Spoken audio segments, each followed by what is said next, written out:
Yo, what's up guys? Today I'd like to showcase Ruetoo's Self-Chill Lightning Strike Berserker. But first of all, let me introduce Ruetoo. Ruetoo is a very talented build maker, which I regard as one of the most underrated theory crafters in Path of Exile, and which has been at the forefront of build innovation for a while now. He was the first ever to play a ZHP Delve build, but was also the first to efficiently make use of power charge stacking Badge of the Brotherhood builds on assassins. So let's begin with the Delve guide. The Lightning Strike Berserker is an insanely fast mapper that does not use Headhunter, and is capable of taking on all content currently in the game.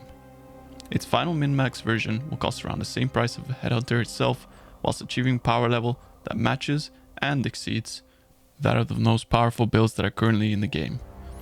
The build is insanely fast. It can reach up to 400 movement speed and attack 17 times a second, whilst firing projectiles and targeting up to 3 nearby enemies, meaning you do not have to aim in maps to deal damage. It's, in my opinion, the best current fast mapper in the game.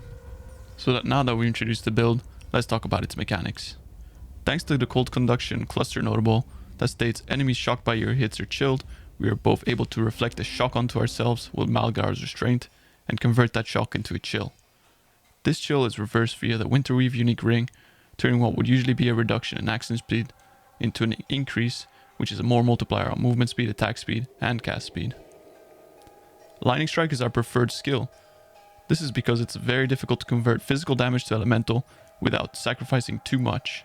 As a result, the most effective skills are either Lightning Strike or Frostblades, as they are already 50% converted. In this case, we use Lightning Strike. This is because the projectiles provide clear without having to be in melee range, and its ability to use Trinity support effectively. We use Trinity support, which gives us 50% more elemental damage and 20% penetration when we have max resonance. To enable these multipliers, our damage on Lightning Strike is split between cold and lightning through physical conversion, enabling the use of Trinity. Anomalous Trinity all up gives us about 87% more damage, which is more multiplier than any gem could provide us. The reason a staff is used in this build is because the Lightning Strike projectiles do not gain a more multiplier from the Fortified gem, as it's not a melee hit. Therefore, to fully support the skill gem and bolster our defenses, we use the Overlord cluster notable, which provides damage and fortify. Staves also enable the use of the staff notables on the passive tree, which provide us with an immense amount of utility and damage.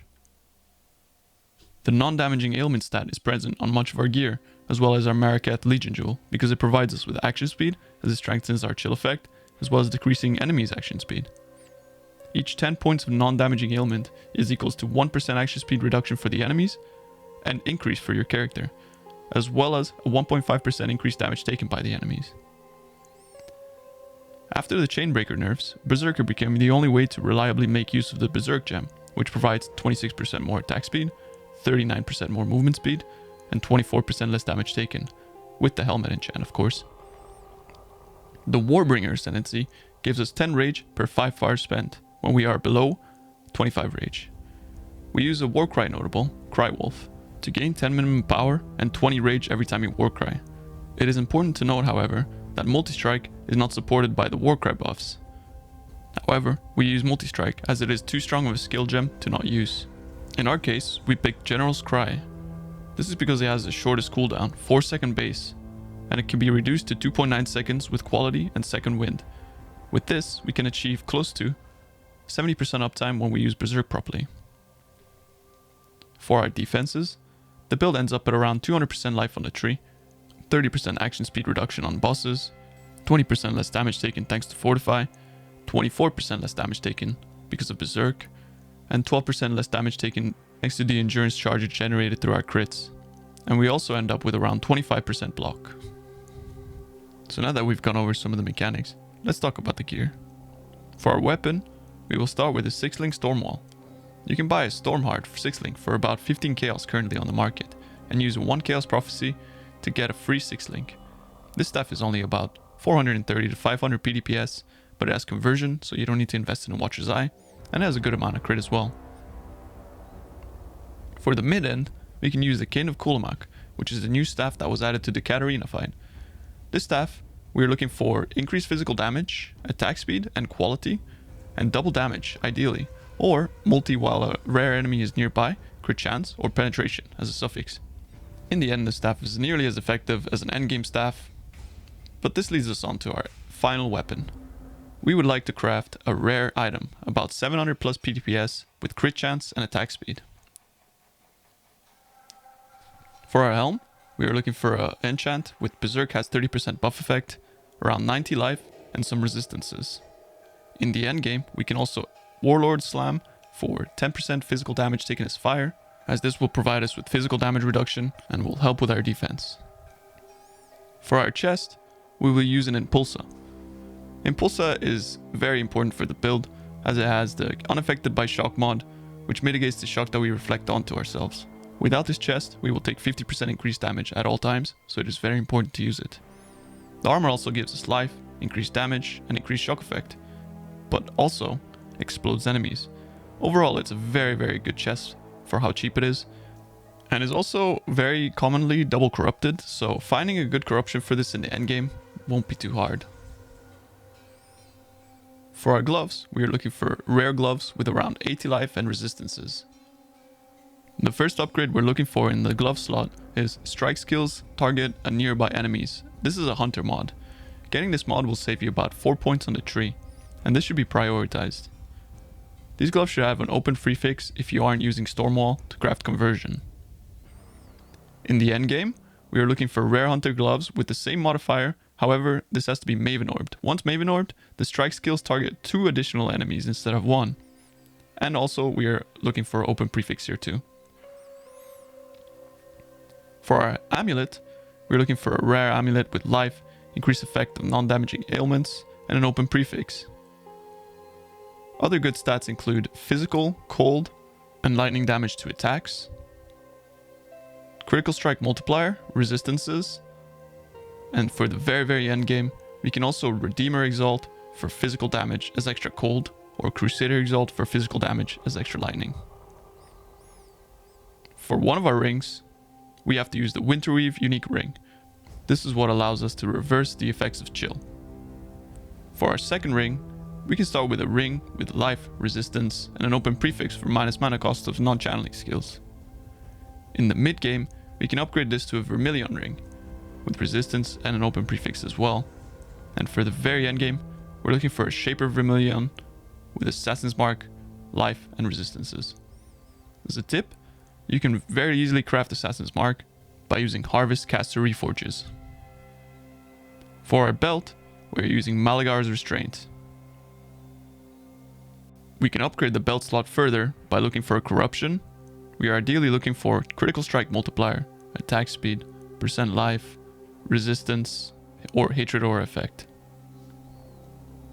For our boots, we can start off with movement speed, life, non-damaging ailments, and cannot be frozen craft. The non-damaging ailment mod is a Redeemer mod, so look for that. For the endgame, we can craft the same boots, but with elevated non-damaging ailments. The boot slots is one of those slots that can be upgraded the most, as we can also Awaken Orb together, Tailwind, to gain an extra 10% action speed. In the description of this video, you can find the written guide and how to craft these boots. Finally, for our flasks, we want to use 1 flask of Staunching, a Quicksilver flask of Adrenaline, a Diamond flask of Warding, and for our unique flasks, we can use a Cinder Swallow. We also have other choices. We could use Series flasks for extra chaos damage, chaos resistance, but also leech, a Lion's Roar which gives us more damage and armor, or a Bottle of Faith for crit chance. For our clusters, we want at least 1 large staff and mace attack cluster, 8 passives. We are looking for ideally Overlord, Drive the Destruction or Feed the Fury, and Martial Prowess. However, you can exchange these passives if not available, or you can also use one with 2 notables. However, the Warlord notable is very important. For our medium cluster, we're looking for a non-damaging ailment cluster with Cold Conduction and Astonishing Affliction. For our second medium, we are looking for an exerted attacks cluster. We're looking for Crywolf and Lead by Example here. This one cannot be swapped out. For our other jewels, we look for 1 Replica Hothead, which gives us attack and movement speed when we're chilled, a Brutal Restraint, The stats we're looking for on this is non-damaging ailments, physical damage gained as cold, percent life, attack and cast speed, movement speed, global critical strike chance, or cold resistance.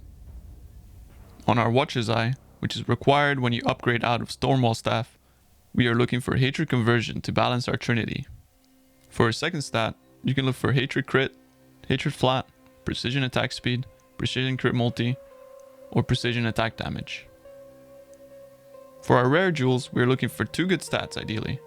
One with Corrupted Blood cannot be inflicted on you, is required for the build. And for our explicits, we are looking for percent life, global multi, multi with 2-handed weapons, multi with elemental skills, multi with lightning skills, or other generic percent increase stats like global physical damage, damage with 200 weapons, etc. For the gems, make sure to check out the POB below. Everything is posted in the description of this video, and I encourage you to take a good read through Ruetoo's written guide, as it is very comprehensive and will be updated over time as the build is upgraded. If you have any questions about the build, I encourage you to check out Ruetoo at twitch.tv/Ruetoo or myself at twitch.tv/crouching_tuna. I encourage you to come ask any question you may have as we're both playing the build and working towards upgrades.